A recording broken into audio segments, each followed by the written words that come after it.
नमस्कार, आप देख रहे हैं कालचक्र और मैं हूं विपनेश माथुर। मेरे साथ हैं प्रश्न कुंडली विशेषज्ञ पंडित सुरेश पांडे जी। पंडित जी, बहुत बहुत स्वागत है कालचक्र में। जो बुरे कर्म करेगा वो अपना भाग्य बिगाड़ेगा।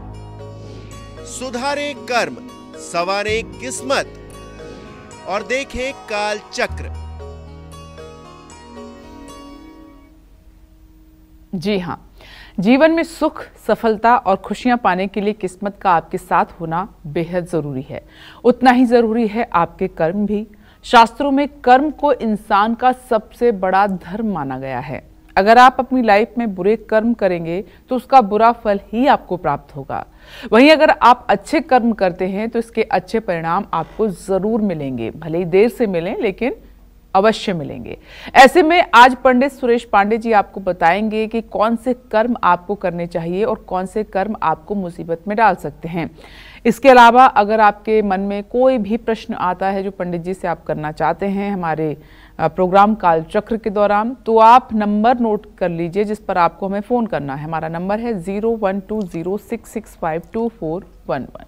तो अपनी चर्चा की शुरुआत करते हुए बात करते हैं उन लोगों की जो अपने परिवार या समाज में महिलाओं का सम्मान नहीं करते। ऐसे लोगों को अपने जीवन में किन मुश्किलों का सामना करना पड़ सकता है, पंडित जी से जानते हैं। पंडित जी, अमूमन शक्ति की पूजा भी होती है, कन्याओं को पूजा भी जाता है, लेकिन ना तो अपमान की कमी है ना दुराचार की कमी है। ऐसे लोगों के लिए आप क्या कहना चाहेंगे? बहुत बड़ी बात आपने पूछी है। देखो, हमारे शास्त्रों में तो ये लिखा हुआ है। आज मैं अपने दर्शकों को ये आपके प्रश्न के माध्यम से कुछ ऐसी बातें बताने वाला हूँ जो कम ज़्यादा कई घरों में देखने को मिलता है। जो गलत करते हैं वो ये भूल जाते हैं कि उनके कर्मों का लेखा जोखा भी इसी संसार में होना है। आज मैं आपको कुछ ऐसी बातें बताने वाला हूँ जो अगर आप करते हैं तो आपको आज ही अपने आप को सुधारना होगा, क्योंकि ना सिर्फ आपके सुख के लिए बल्कि आपके परिवार के सुख के लिए भी ये बहुत जरूरी है। पहली बात, मनुस्मृति में लिखा है, यत्र नार्यस्तु पूज्यन्ते रमन्ते तत्र देवता, यत्रैतास्तु न पूज्यन्ते सर्वास्तत्र अफला क्रिया।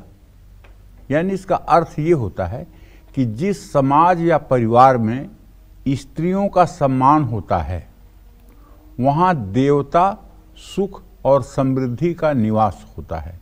जहाँ इनका अपमान होता है वहाँ रहने वालों के कार्य निष्फल होते हैं।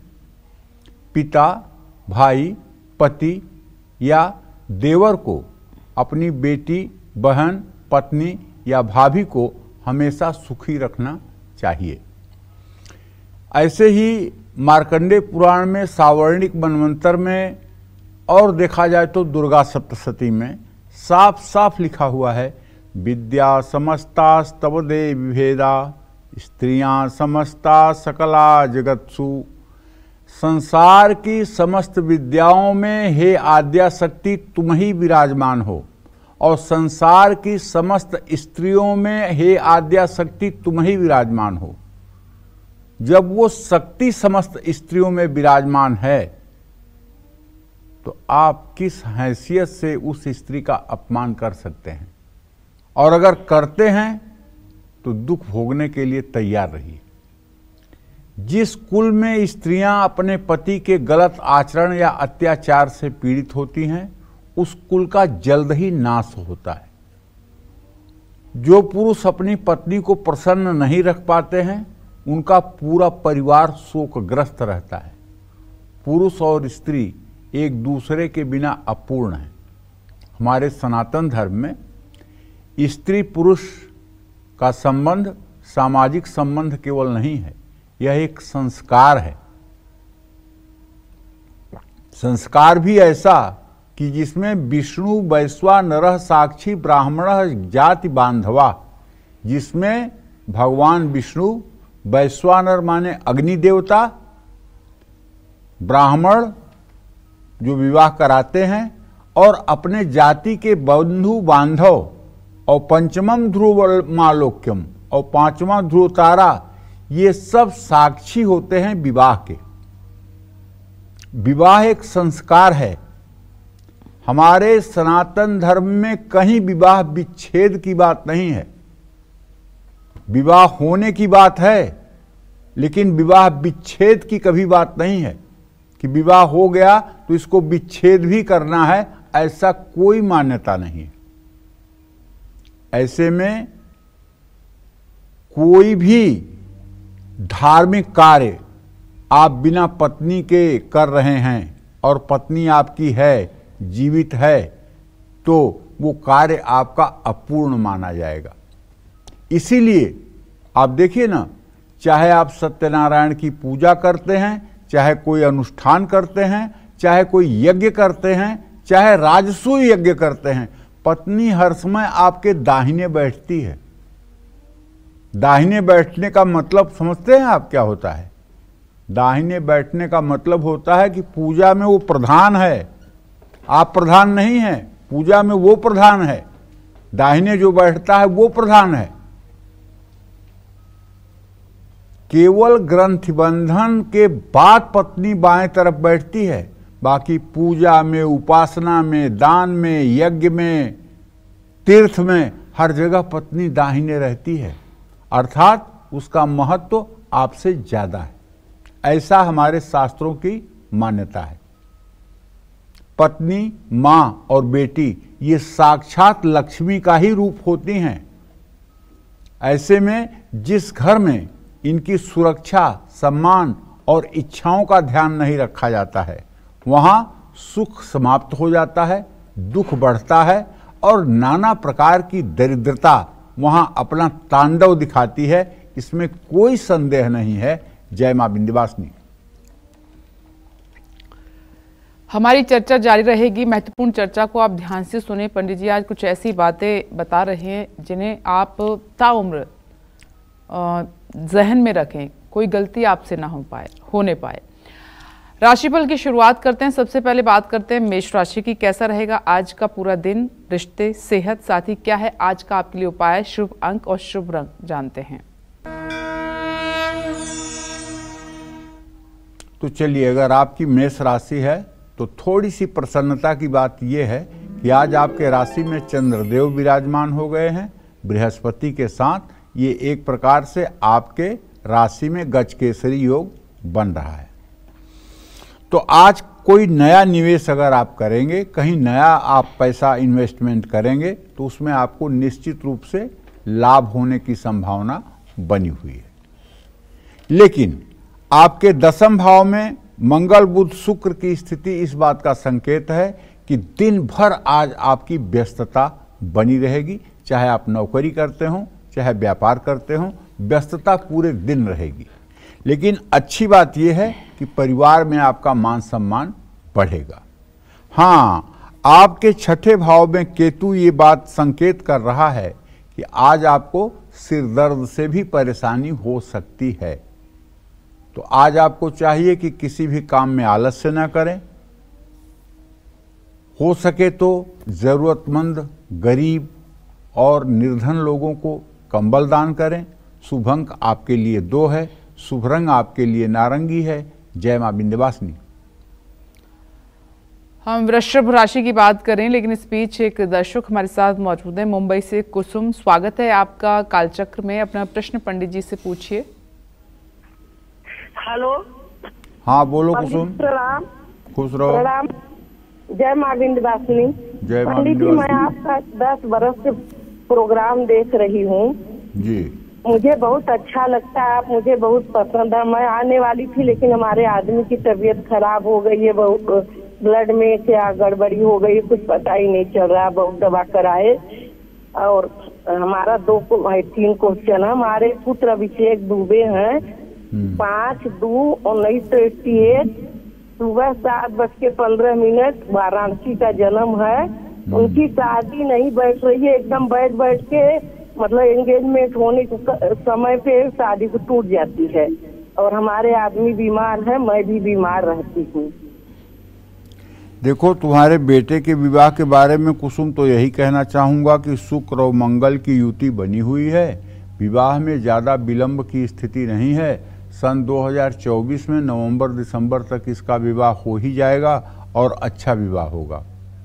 जहाँ तक तुम्हारे पति के सेहत का प्रश्न है तो देखो, इनको तो जो मुझे लग रहा है, इनको तो थोड़ी सी लीवर की प्रॉब्लम है और लीवर की प्रॉब्लम के कारण ही इनको डायबिटीज और मतलब कि दूसरे रोग भी हो रहे हैं। इन्हें मतलब कि खान पान में चिकनी चीज़ों का सेवन नहीं करना चाहिए और किसी अच्छे चिकित्सक का परामर्श लेना चाहिए।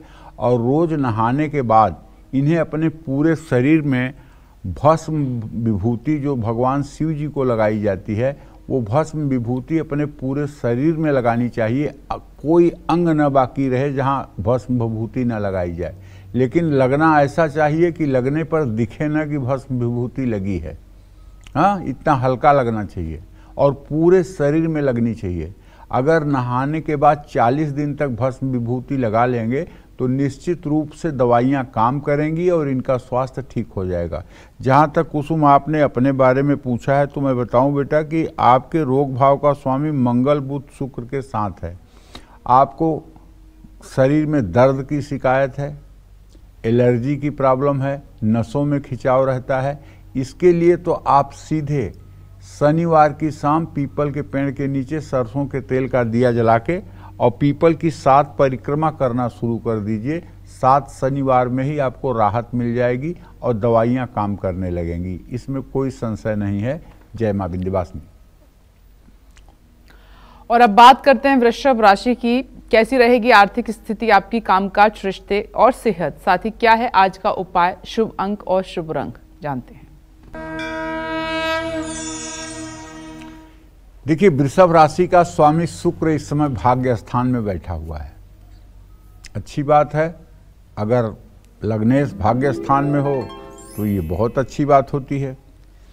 इसका आशय ये निकल रहा है और दशमेश दशम भाव में शनि है कि आज कोई कारोबारी डील से आपको बड़ा मुनाफा होने वाला है। खास करके अगर आप प्रॉपर्टी में डीलिंग करते हैं तो आज कुछ बड़ा हाथ आपके लगने वाला है। नौकरी में तरक्की का योग है। ज़्यादा गुस्सा रिश्तों को बिगाड़ सकता है, इसलिए गुस्सा तो बिल्कुल न करें। मौसमी बीमारियां आपको परेशान कर सकती हैं। जल्दबाजी में कोई फैसला न लें। शिवलिंग पर जल चढ़ाएं। शुभ अंक आपके लिए 4 है। शुभ रंग आपके लिए सफ़ेद है। जय मां विंध्यवासिनी। और अब बात करते हैं उन कर्मों की जिस वजह से मां लक्ष्मी आपसे रूठी हुई हैं। आपके जीवन से सुख चैन सब छिन गया है। आपकी सारी सेविंग्स दवाइयों में खर्च हो रही है। कौन से हैं वो कर्म जो आपको नहीं करने चाहिए, आइए जानते हैं पंडित जी से। पंडित जी बताएं। देखो, जिस घर में महिलाओं का, देवी देवताओं का अपमान होता है, देवी देवताओं की मूर्ति रखी हुई है लेकिन ना उन्हें कोई स्नान करा रहा है, ना उन्हें कोई धूप दीप दिखा रहा है, वो सूखे पड़े हुए हैं, ना उनकी आरती हो रही है, ना उनका भोग प्रसाद लग रहा है, केवल मूर्ति ले आकर के रख लिए हैं और वो ऐसे ही पड़े हुए हैं, तो उससे क्या होगा? घर में सिर्फ नकारात्मक ऊर्जा फैलेगी, घर में अभाव का वातावरण होगा, घर के लोग तामसी हो जाएंगे। और जिस घर में तामसी भोजन हर रोज बनता है, तामसी भोजन का मतलब मांसाहार से है, जिस घर में ऐसा भोजन नित्य बनता है उस घर में सुख संपन्नता बहुत दूर की बात है। कुछ दिनों के लिए अगर आपका प्रारब्ध बढ़िया है, आपका पूर्व जन्म बहुत अच्छा रहा है और आपने काफ़ी पुण्य जमा किया है, तो उसके फल के परिणाम स्वरूप आप सुख भोग लीजिए। लेकिन जिस दिन वो आपका अविनाशी बैंक का खजाना खत्म होगा, उस दिन के बाद जो दुर्गति होगी उसकी आप कल्पना नहीं कर सकते। बड़े बड़े अमीरों को आप देख लीजिए, जो 15-15 किलो के सोने का जो है कमोड बनवा करके और उसको यूज करते थे, आज उनकी दशा क्या है? आज उन्हें देश छोड़ना पड़ा है। आज वो दर दर की ठोकरें खा रहे हैं। बस ये है कि पुण्य समाप्त हो गया तो फिर दुर्दशा चालू। कर्म प्रधान विश्व करी राखा, जो जस करिए सो तस फल चाखा। और एक बात बताऊं कि जिस घर में उधार लेने की मनोवृत्ति है, जो लोग फटाफट क्रेडिट कार्ड यूज करते हैं, जो लोग छोटे से काम में भी दूसरों से उधार मांगने में संकोच नहीं करते हैं और सुख संपन्नता की चीजें खरीदते हैं, वो आज नहीं तो कल दुख के बवंडर के अंदर फंसेंगे और जिंदगी नरक हो जाएगी। जिस घर में अनैतिक कार्य होते हैं, अनैतिक कार्य का मतलब जो शास्त्र विरुद्ध कार्य है, जो शास्त्र में वर्जित है, वो अनैतिक कार्य है। चाहे वो खान पान से संबंधित हो, चाहे वो व्यवहार से संबंधित हो, चाहे वो आचरण से संबंधित हो। अगर घर के लोग अनैतिक कार्य करेंगे तो ऐसे घर के लोगों की जो आमदनी है या तो दवाई में बर्बाद होगी, या तो जेल में बर्बाद होगी, या तो कोर्ट कचहरी में बर्बाद होगी। और जिस घर के लोग बहुत क्रोध करते हैं और चिल्लाकर बात करते हैं, जहां बहुत ज्यादा क्लेश होता है, जिस घर में क्लेश के साथ साथ आए दिन मारपीट और रोने की आवाजें आती हैं, ऐसे घर में ना तो लक्ष्मी कभी रहती हैं और ना ही वहां कभी रहने वालों को सुख मिलता है। ऐसा घर तो सीधे सीधे नर्क के समान है। स्वर्ग और नर्क कहीं दूसरी जगह नहीं है, स्वर्ग और नर्क यहीं धरती पर है। बाणी रसवती यस्य भार्या पुत्रवती सती, लक्ष्मी दानवती यस्य सफलम तस्य जीवनम। कहते हैं बाणी रसवती यस्य, जिसके बाणी में सत्यता और रस हो, मतलब मिठास भी हो, सत्यता भी हो। बाणी रसवती यस्य भार्या पुत्रवती सती, और पत्नी हो और संतान युक्त हो। लक्ष्मी दानवती यस्य, और लक्ष्मी इतना हो कि दूसरों की मदद भी की जा सके। सफलम तस्य जीवनम, उसका जीवन यहाँ सार्थक है, उसका जीवन यहीं पर स्वर्ग के समान सुखी है। तो कहने का आशय ये है कि देखिए, हमें अपने आत्म चिंतन के द्वारा अपनी बुराइयों को, अपने दुर्गुणों को देखने का प्रयास करना चाहिए कि हम क्या करते हैं जो नहीं करना चाहिए और क्या नहीं करते हैं जो करना चाहिए। पूजा पाठ, जप तप, भवसागर से पार होने का उपाय तो बहुत बड़ी चीज है, लेकिन कम से कम आप इंसान तो बने रहिए, इंसानियत तो आपके अंदर जिंदा रहे। रिश्तों को तो निभाइए, रिश्तों में तो विश्वासघात मत करिए।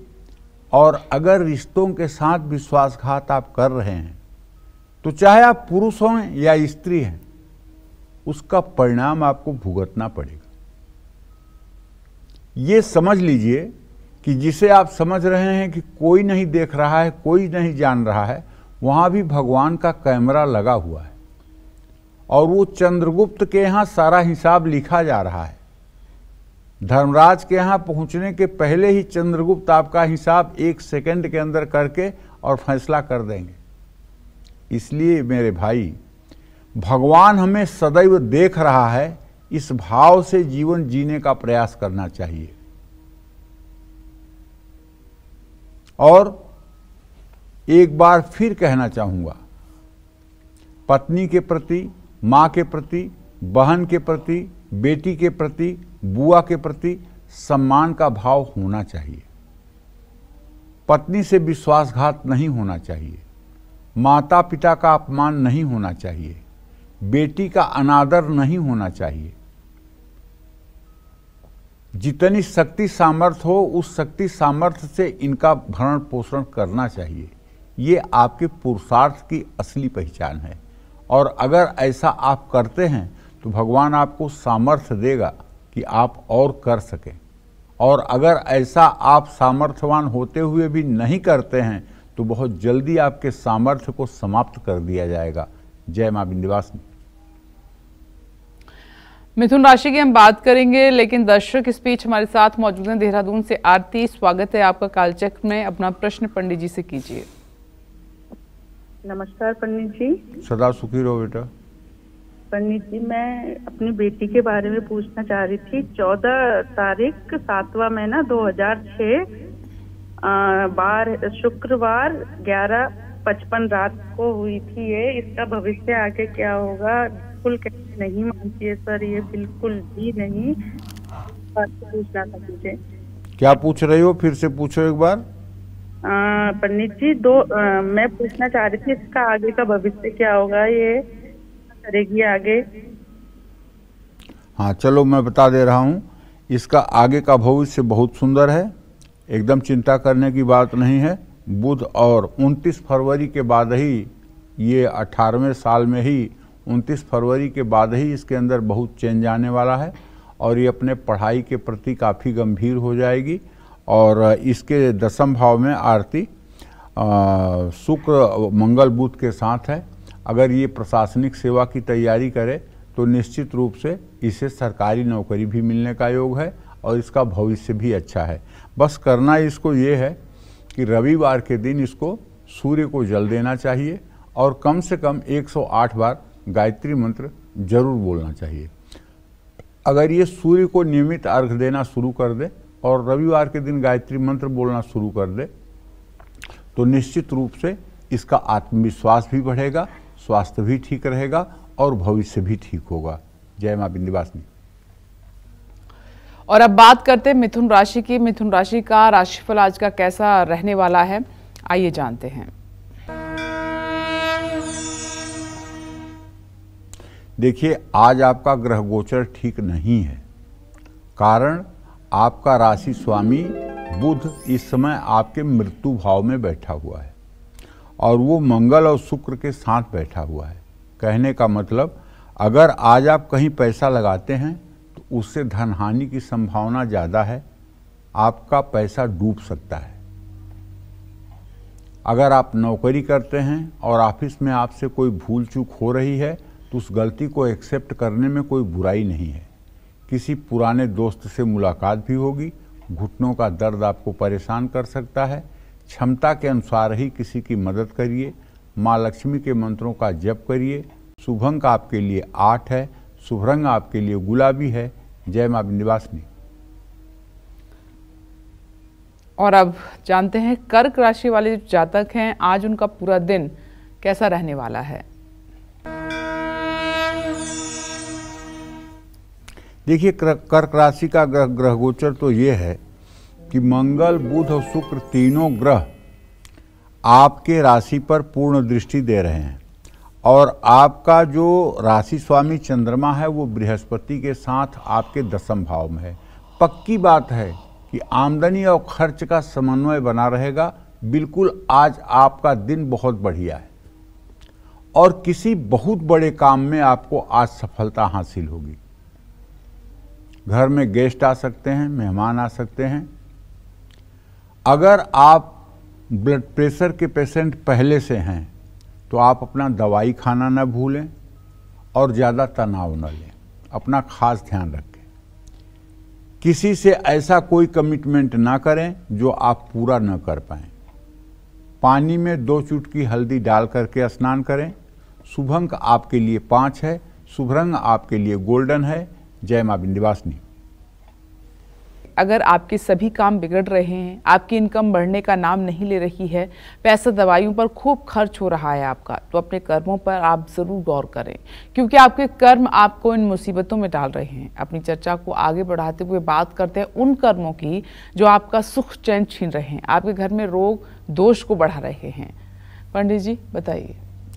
देखिए, सही बात तो ये है कि हम मनुष्य जो है 83,99,999 योनियों को पार करके तब मनुष्य योनि में आते हैं और मनुष्य योनि में जब आते हैं तो न ये हमारा शरीर शुभ से बना हुआ है, न ये हमारा शरीर अशुभ से बना हुआ है। ये हमारा शरीर, ये ढांचा शुभ अशुभ दोनों के मिश्रण से बना हुआ है। क्योंकि अगर शुभ शुभ होता तो जन्म ही न होता, और अशुभ अशुभ होता तो तिर्यक योनि में होते, पशु पक्षी कीट पतंगा होते। तो शुभ अशुभ दोनों का मिश्रण करके प्रभु ने आपको भेजा है। किस लिए भेजा है? कि आप भवसागर से पार हो जाएं, आप इस आवागमन के दलदल से पार हो जाएं। और मैं बार बार ये बात कहता हूं कि किसी को फिजिक्स, केमिस्ट्री, जूलॉजी, बॉटनी की बहुत जानकारी हो सकती है, कोई मैथ का विद्वान हो सकता है, कोई इंग्लिश का विद्वान हो सकता है, लेकिन अगर आपको जीवन शास्त्र नहीं आता है तो आप अपने जिंदगी में फेल्योर ही रहेंगे। इसलिए जीवन शास्त्र क्या है भैया? उठना, बैठना, हंसना, बोलना, किसी का स्वागत करना, किसी को छोड़ना, किसी से मिलना, और परिवार को कैसे चलाना है, ये जीवन शास्त्र सिखाता है। और इसी क्रम में जो हमारा वास्तु है, घर का जहां हम रहते हैं, वहां का जो वास्तु है वो बहुत महत्वपूर्ण भूमिका अदा करता है। अगर आपके घर में आपका बेडरूम अग्नि कोण में, माने साउथ ईस्ट में या दक्षिण दिशा में या नैऋत्य कोण में, अगर ऐसे वाले किसी मकान में आप रहते हैं तो वहां कभी सुख नहीं मिलता है।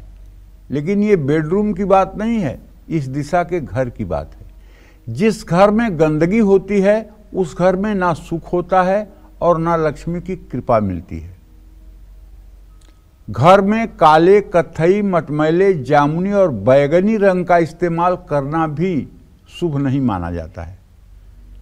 जिस घर का बाथरूम जितना साफ सुथरा होगा और किसी तरह की स्मेल नहीं होगी, वहां उतनी ही ज्यादा संपन्नता होगी। और जिस घर का बाथरूम अस्त व्यस्त होगा, जिस घर के बाथरूम में स्मेल आएगी, जिस घर का बाथरूम गंदा होगा, उस घर में चाहे जितनी कोशिश कर लीजिए, कभी लक्ष्मी का वास नहीं हो सकता तो नहीं हो सकता। और बाथरूम, वॉशरूम या किचन, तीनों को कभी गीला नहीं रखना चाहिए। अगर आप नहा रहे हैं और नहा के निकल रहे हैं तो तुरंत वाइपर से अपने बाथरूम की फर्श को साफ करके निकलें। इसमें आपका कोई बहुत समय नहीं जाना है, 1 मिनट से ज़्यादा समय नहीं जाएगा, लेकिन बाथरूम को हर समय सूखा रखना चाहिए। रात में कपड़े सुखाने से भी सुख छिन जाते हैं। ब्रह्म मुहूर्त और संध्या काल में झाड़ू लगाने से, घर में मकड़ी के जाले होने से दुख बढ़ते हैं। छत पर बांस रखने से या दरवाजे की चौखट रखने से भी दुख और दरिद्रता बढ़ती है। छत के ऊपर जलावनी लकड़ी भी नहीं रखनी चाहिए। जलावनी लकड़ी रखने पर भी घर में विपत्तियों का ढेर लग जाता है। छत को साफ सुथरा और खाली रखना चाहिए, इस बात का पूरी तरह से ध्यान देना चाहिए। वास्तु के नियमों का अगर आप ध्यान देंगे तो निश्चित रूप से, हाँ, जिस घर में ईशान कोण में टॉयलेट होगा, उस घर में एक बार ईश्वर भी अगर चाहें तो आपको सुखी नहीं कर सकते, क्योंकि वो ईशान कोण है। ईशान शिव जी का नाम है, वो भगवान शिव का स्थान है। वहां आप गंदगी करोगे और सुख कैसे मिलेगा? और मैं तो सभी बिल्डरों से भी कहना चाहता हूं कि आप इतना पैसा खर्च करके जब प्लानिंग करते हैं तो आपको वास्तु के हिसाब से घर बनाने में कौन सी परेशानी आती है? अगर आप वास्तु के हिसाब से घर बनाएंगे तो आपका घर बिकने में भी आसानी होगी और जो लोग उस घर को लेंगे वो लोग भी सुखी रहेंगे। लेकिन बिल्डर अहंकार के वशीभूत होकर के जैसे नक्शा बन गया वैसे घर बना देते हैं। उनको रहना थोड़ी है, उनको तो बेचना है। ये गलत बात है ना। हम कोई चीज किसी को अगर दे रहे हैं तो उसका वो सदुपयोग करे और सुखी रहे, ऐसी हमारी कामना होनी चाहिए ना। कि वही बात है कि दान के बछिया के दांत नहीं देखे जाते हैं, कि वो गाय बूढ़ी है कि गाय जवान है, दान देना है तो दे दिया तो दे दिया।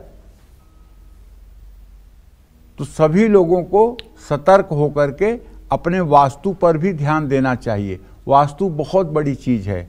अगर जिस घर का वास्तु 100% सही हो, मैं दावे के साथ कह सकता हूं, ऐसे घरों में दुर्भाग्यशाली लोग भी अगर रहेंगे तो उनके जीवन में भी सामान्य सुख जरूर रहेगा, इसमें कोई दो राय नहीं है। जय मां विंध्यवासिनी। अब बात करेंगे सिंह राशि की। जानते हैं आपका आज का राशिफल कैसा रहेगा, आज का दिन पूरा आपका। देखिए, सिंह राशि के जातकों को बताना चाहूंगा कि आपके धन भाव में केतु है, और लेकिन आपके छठे भाव में मंगल, बुध और शुक्र की युति बनी हुई है। किसी धार्मिक कार्य पर आपका धन खर्च होगा। ऑफिस में आपके जिम्मेदारी पर अगर कोई काम पेंडिंग है तो उसको आप निपटाइए, धैर्य रखिए, बिगड़ते रिश्तों में सुधार होगा। खान पान अच्छा रखें, स्वास्थ्य अच्छा रहेगा। नई प्रॉपर्टी से पहले पेपर्स जांच लें। बहते जल में काले तिल प्रवाहित करें। शुभ अंक आपके लिए 3 है। शुभ रंग आपके लिए केसरिया है। जय मां विंध्यवासिनी।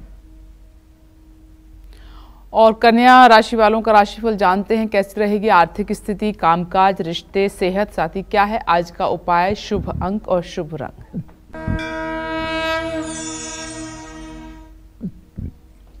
देखिए, कन्या राशि के जातकों को बताना चाहता हूं कि यद्यप केतु की स्थिति आपके राशि में है, लेकिन आपका राशि स्वामी इस समय आपके पंचम भाव में होते हुए भी आपका सपोर्ट नहीं कर पा रहा है, क्योंकि आपका व्यय सूर्य जो है व्यय भाव को पूर्ण दृष्टि से देख रहा है, जिसके कारण अगर आप व्यवसाय में जरा सी भी जल्दबाजी करेंगे तो लंबा नुकसान हो सकता है, काफ़ी धनहानि हो सकती है। इसलिए व्यवसाय में आज जल्दबाजी न करें और कार्यस्थल पर किसी प्रकार से वाद विवाद को जन्म न दें। वाद विवाद की संभावना बनी हुई है, और यदि आप विवाह के योग्य हैं तो उसकी बात तय हो सकती है। पीठ गर्दन में दर्द की समस्या हो सकती है। किसी को दूसरे को अपना वाहन आपको नहीं देना चाहिए। भगवान गणेश को दुर्वा अर्पित करें। शुभ अंक आपके लिए 9 है। शुभ रंग आपके लिए आसमानी है। जय मां विंध्यवासिनी। अब अपनी चर्चा को आगे बढ़ाते हुए बात करते हैं, क्या आपकी परेशानियां खत्म होने का नाम ही नहीं लेती हैं? क्या आप पर हमेशा संकट बना रहता है? क्या घर में बरकत नहीं रहती? तो आपके कौन से कर्म इन सब के लिए जिम्मेदार हैं? पंडित जी बताएंगे। बताइए पंडित जी।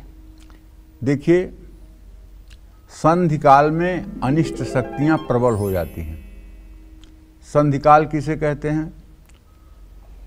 रात्रि और सुबह दोनों की जो शुरुआत सुबह की और रात्रि की समाप्ति, ये एक संधि है।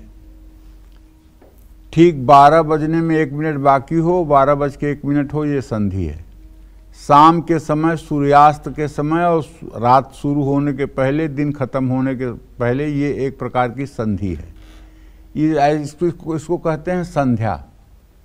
इस समय में अगर आप सोते हैं, भोजन करते हैं, किसी को अपशब्द कहते हैं या इस समय झगड़ा करते हैं, इस समय झूठ बोलते हैं, क्रोध करते हैं, तो आपको इन सभी दुर्गुणों से बचना चाहिए। संध्या के समय किसी की बुराई करने से भी बचना चाहिए, वरना वो बुराई आपके ऊपर ही लागू होगी। शाम के समय यात्रा पर नहीं निकलना चाहिए, कोई शपथ नहीं लेनी चाहिए। शाम के समय धन का लेन देन सूर्यास्त के बाद नहीं करना चाहिए। शाम के समय घर की चौखट पर नहीं खड़े होना चाहिए। शाम के समय सोना, खाना, इन सब चीज़ों से संकट बढ़ता है। ऐसा न करने से घर की उन्नति समाप्त हो जाती है और व्यक्ति परेशानियों से घिर जाता है। तो शाम के समय सूर्यास्त होते समय आदमी को सोना तो बिल्कुल नहीं चाहिए, खाना तो बिल्कुल नहीं चाहिए। इन सब चीज़ों का अगर आप ध्यान, पहले हमारे पूर्वज, हमारे बड़े बुजुर्ग ये सब सारी बातें बताते थे, और आज बड़े बुजुर्गों के साथ रहना नहीं हो पा रहा है तो इन सब बातों को कोई बताने वाला नहीं है। तो मैं ही बता रहा हूँ आपको, आप इन नियमों को फॉलो करिए और देखिए कैसे आपके घर में सुख समृद्धि का वास हो जाता है। जय मां विंध्यवासिनी। अब तुला राशि की बात कर लेते हैं, कैसा रहेगा आज का पूरा दिन जानते हैं।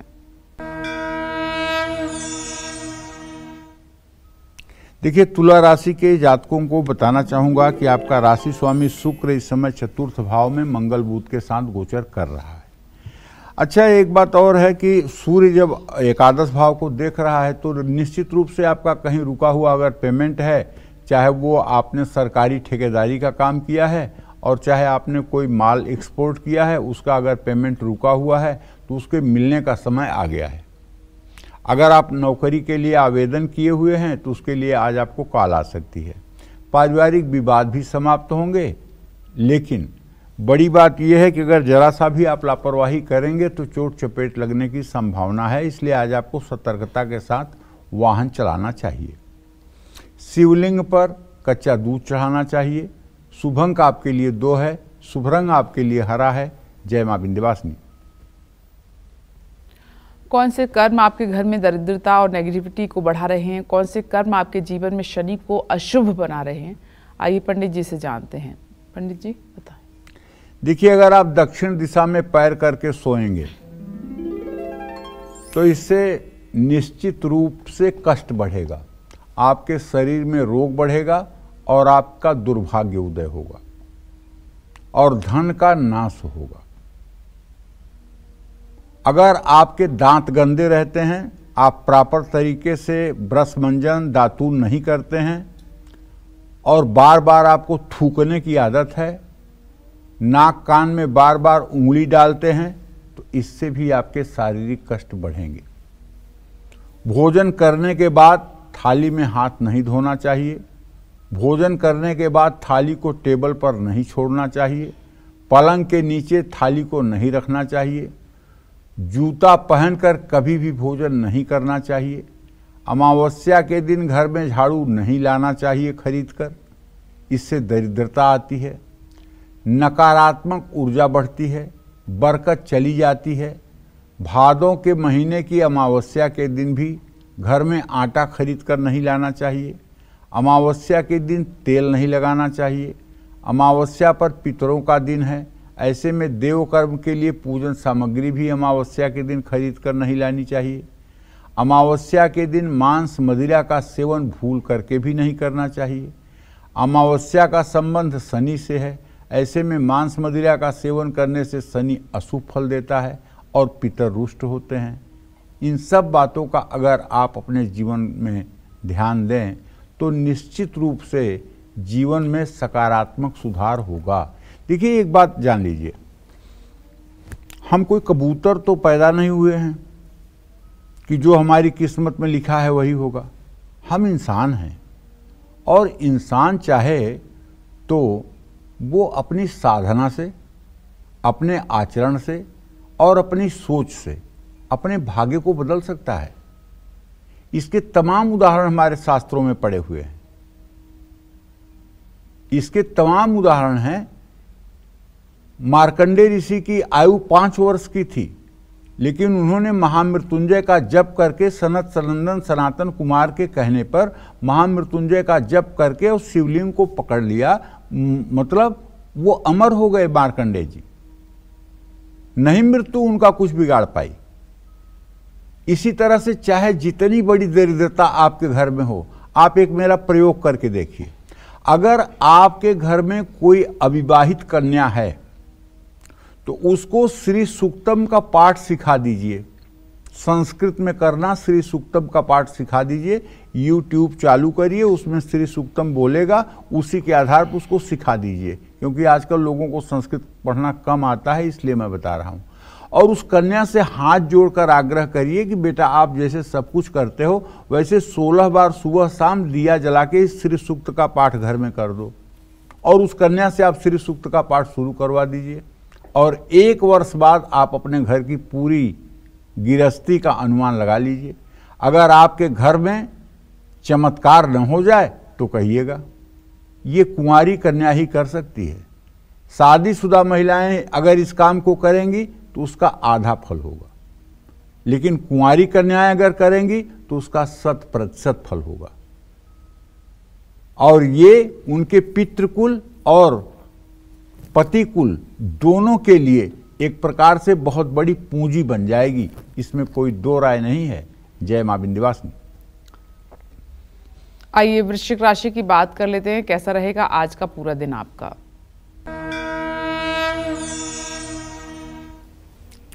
देखिए, अगर आपकी वृश्चिक राशि है तो आप ये अच्छी तरह से जान लीजिए कि इस समय जो ग्रहों की स्थिति है उसके आधार पे आपके पराक्रम भाव में मंगल, बुध, शुक्र और सुख भाव में शनि के साथ सूर्य है। संतान भाव में राहु है। हो सकता है संतान की बीमारी पर आज आपका पैसा ज़्यादा खर्च हो, ऐसा अनुमान लग रहा है। ऑफिस में आपको अधिकारियों से वाद विवाद नहीं करना चाहिए। अपना गुस्सा आपको ऑफिस में ठंडा रखना चाहिए। किसी पुराने दोस्त से मुलाकात हो सकती है। स्वास्थ्य ठीक रहेगा, लेकिन योग प्राणायाम करते रहिए। बैंकिंग से जुड़ा अगर कोई काम कर रहे हैं तो ध्यानपूर्वक करिए और विद्यार्थियों में शिक्षा से जुड़ा सामान आप बांट सकते हैं अगर कोई ज़रूरतमंद विद्यार्थी आपके नॉलेज में है तो। शुभ अंक आपके लिए 7 है, शुभ रंग आपके लिए भूरा है। जय मां विंध्यवासिनी। चलिए अब बात करते हैं धनु राशि की। क्या कहता है धनु राशि का राशिफल, कैसा रहेगा आज का पूरा दिन, जानते हैं। देखिए, अगर आपकी धनु राशि है भैया तो एक बात आप अच्छी तरह से जान लीजिए कि आपके चतुर्थ भाव का स्वामी बृहस्पति पंचम भाव में चंद्रमा के साथ बैठा हुआ है। चंद्रमा तो सर्वत्र बीज के समान ही होता है, तो इसका मतलब कि यदि कोई पैतृक संपत्ति है और उसमें कोई डिस्प्यूट अभी तक था तो अब समझौते के बाद वो आपको मिलने का योग बना हुआ है। उसके लिए आज आप प्रयास कर सकते हैं। और एक बड़ी बात यह है कि आज बृहस्पति की स्थिति देख करके मन मेरा ये कह रहा है कि आपको बताऊं कि आज आपके क्रिएटिविटी की सराहना होगी। आज आपके काम करने की जो शैली है उसकी प्रशंसा होगी। और भाई से भी अगर कोई विवाद है वो भी अब समाप्त होने वाला है। लेकिन अगर आप डायबिटीज के पेशेंट हैं और आपकी उम्र 50 साल से ज़्यादा है तो आपको नियमित रूप से अपनी आँखों का जांच कराते रहना चाहिए। क्योंकि देखिए, मैं ये बात इसलिए कह रहा हूँ कि आपके द्वितीय भाव में मंगल, बुध, शुक्र की स्थिति है। कहीं न कहीं हो सकता है कि आँखें आपको परेशान करें। हनुमान चालीसा का पाठ कर लीजिए सुबह शाम। शुभ अंक आपके लिए 5 है, शुभ रंग आपके लिए गुलाबी है। जय मां विंध्यवासिनी। अब बात करते हैं मकर राशि की। चलिए आज आपका दिन कैसा रहेगा, आपका भाग्य कितना स्ट्रांग रहेगा, ये जानते हैं। देखिए, अगर आपकी मकर राशि है तो मैं तो आज ये कह रहा हूं कि जैसे आज सारा ग्रह आपके ही अनुकूल है। जैसे मंगल उच्च का है, आपकी राशि में है, तो शेयर मार्केट में अच्छा रिटर्न मिल सकता है। नौकरी बदलने के लिए बहुत अच्छा समय है। वैवाहिक जीवन खुशहाल रहेगा। मानसिक स्वास्थ्य का भी ध्यान रखें। जल्दबाजी में कोई हस्ताक्षर किसी संकोच में आकर के न करें। भगवान सूर्य को अर्घ दें। शुभ अंक आपके लिए 1 है, शुभ रंग आपके लिए पीला है। जय मां विंध्यवासिनी। और अब बात करते हैं कुंभ राशि की। आपका आज भाग्य कितना स्ट्रांग रहेगा, जानते हैं। देखिए, कुंभ राशि में शनि के साथ इस समय सूर्य आ गया है और एकादश भाव का स्वामी बृहस्पति बहुत अच्छा है, चंद्रमा के साथ है। आमदनी का कुछ नया जरिया आज आपको मिलने की संभावना बन रही है और ऑफिस में आपके साथ काम करने वाले लोग आपके लिए मददगार साबित होंगे। अगर आप चाहें तो घूमने जा सकते हैं अपने परिवार के साथ। और स्किन से रिलेटेड कोई समस्या हो सकती है, इसे नज़रअंदाज न करें। नौकरी में बदलाव अगर आप करना चाहते हैं तो ये आपके लिए अभी उचित नहीं है, मैं मना कर रहा हूँ। कम से कम 1 महीने तक आपको नौकरी नहीं बदलनी चाहिए, ना रिजिग्नेशन करना चाहिए। ज़रूरतमंदों में दवाइयाँ दान करनी चाहिए। शुभ अंक आपके लिए 9 है, शुभ रंग आपके लिए लाल है। जय माँ विंध्यवासिनी। दिन कौन सा तिलक लगाने से बनेंगे आपके काम और पूरी होगी आपकी हर मनोकामना? आइए पंडित जी से जानते हैं। पंडित जी, तिलक के बारे में बताइए। चंदनम वंदते नित्यम पवित्रम पापनाशनम आपदम हरते नित्यम लक्ष्मीर्वसतु सर्वदा। किसी भी सनातन धर्मी का मस्तक बिना चंदन के नहीं होना चाहिए। चाहे आप वैष्णव चंदन लगाते हैं, चाहे आप भस्म विभूति लगाते हैं, चाहे आप मलयागिर चंदन लगाते हैं, चाहे आप लाल चंदन लगाते हैं, चाहे रोली कुमकुम का चंदन लगाते हैं, कोई न कोई चंदन आपके माथे पर होना चाहिए अगर आप सनातन धर्मी हैं तो। जैसे महिलाओं के माथे पर बिंदिया न होने पर महालक्ष्मी उनको देख करके दुखी होती हैं, उसी तरह से आपके माथे पर चंदन न होना देख करके देवता दुखी होते हैं। सोमवार को चाहिए कि आप अपने माथे पर सफ़ेद चंदन का तिलक करें। ऐसा करने से आपका क्रोध कम होगा, मन और मस्तिष्क संतुलित रहेगा। ये सफ़ेद चंदन कौन सा होता है? मलयागिर चंदन होता है, इसका नाम है मलयागिर। और मंगलवार को लाल चंदन की लकड़ी को घिस करके पत्थर पर उसका चंदन लगाना चाहिए, या चमेली के तेल में घुला हुआ सिंदूर अगर हो तो उसका तिलक लगाना चाहिए। ऐसा करने से आपकी ऊर्जा और आत्मविश्वास दोनों बढ़ेगा, आर्थिक स्थिति भी मजबूत होगी। बुधवार को व्यापारियों को, शिक्षाविदों को, शिक्षकों को, विद्यार्थियों को, लेखकों को और बौद्धिक कार्य से जुड़े लोगों को सूखे सिंदूर से अपने माथे पर तिलक करना चाहिए, पीले वाले सिंदूर से। संयम, कार्य, सफलता, उन्नति और वैवाहिक सुख के लिए गुरुवार को अष्टगंध या चंदन से अपने माथे पर तिलक करना चाहिए। शुक्रवार को सिंदूर, लाल चंदन या केसर से अपने माथे पर तिलक लगाना चाहिए। ऐसा तिलक करने से सुख सुविधाएं बढ़ती हैं। शनिवार को भस्म, विभूति, लाल चंदन या चमेली के तेल में घुले हुए सिंदूर का तिलक लगाना चाहिए। और रविवार को लाल चंदन, कुमकुम या हरी चंदन से माथे पर तिलक लगाने से हर सुख सुविधा की प्राप्ति होती है। जय मां विंध्यवासिनी। और चलिए अब बात करते हैं मीन राशि वालों की। जानते हैं कि आज उनका भाग्य कितना मजबूत है।